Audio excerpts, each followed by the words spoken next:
اللہ فرماتا وہ وقت کب آئے گا جب قرآن تمہاری زندگی میں اتر آئے گا، وہ وقت کب آئے گا جب اللہ کا ذکر تمہاری زندگی میں اتر آئے گا۔ زندگی تو جا رہی ہے، جوانی آئی، بڑھاپا آیا، لیل و نہار نے وقت بدلے، چرخ نے اپنے تیور تبدیل کیے، حکومتیں تبدیل ہوئی، زمانے تبدیل ہوئے، تو جہاں کھڑا تھا وہیں کھڑا رہا۔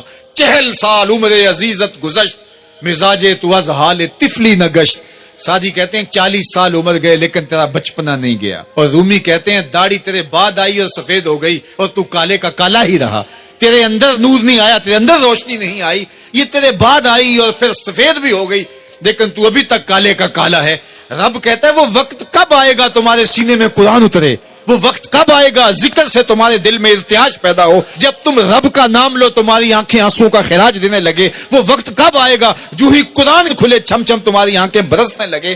الم یعنی للذین آمنوا، وہ وقت کب آئے گا اہل ایمان کے لیے، ان تخشع قلوبہم لذکر اللہ وما نزل من الحق۔ اللہ اکبر، اللہ ہمیں وہ آج دن نصیب کر دے کہ قرآن سے یوں جڑ جائیں کہ قرآن کو پڑھیں، قرآن کے حرفوں سے نور پھوٹتا ہوا، درد پھوٹتا ہوا ہماری روحوں میں اترنے لگے، ہمارے قلوب میں اترنے لگے اور ہماری آنکھیں آنسوں کا خراج دینے لگے۔ اب میں اور آپ دیکھیں ہماری زندگی قرآن کے ساتھ، اللہ کے ذکر کے ساتھ، اس کی یاد کے ساتھ کہاں تک جڑی ہوئی ہے۔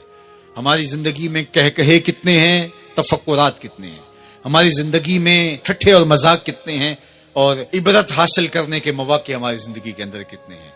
پھر ارشاد فرمایا اعلموا، جان لو، انما الحیات الدنیا لعب و لہو و زینت و تفاخر بینکم، یہ دنیا ہے کیا جس کے پیچھے تم نے سب کچھ برباد کر دیا۔ سب سے قیمتی اثاثہ تو دل تھا، اس دل کو بھی دنیا کے لیے وار دیا۔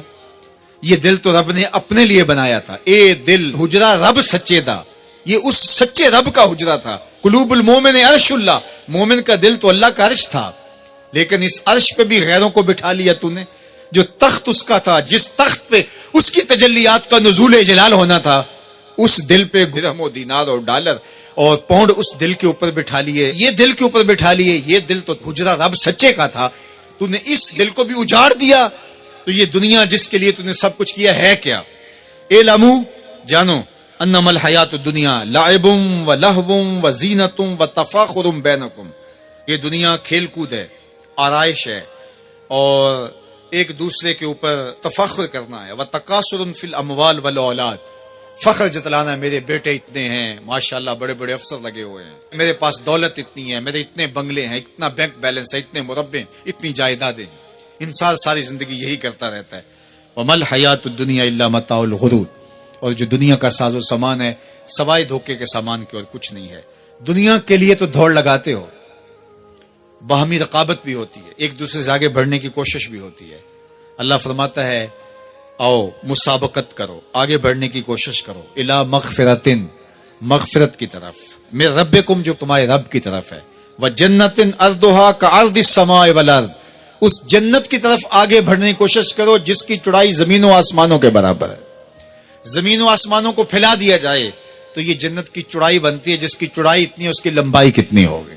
تو فرمایا اس دنیا کے لیے تو بھاگتے ہو جو ختم ہو جانے والی ہے، آؤ بھاگو اس جنت کی طرف جس کی چوڑائی زمین و آسمان کے برابر ہے۔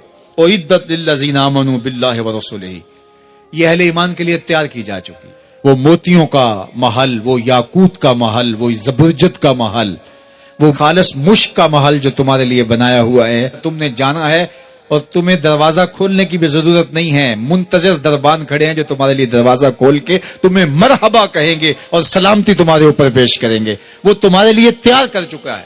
اصل تو زندگی وہ زندگی ہے، لیکن تم کس دنیا کے پیچھے بھاگ رہے ہو؟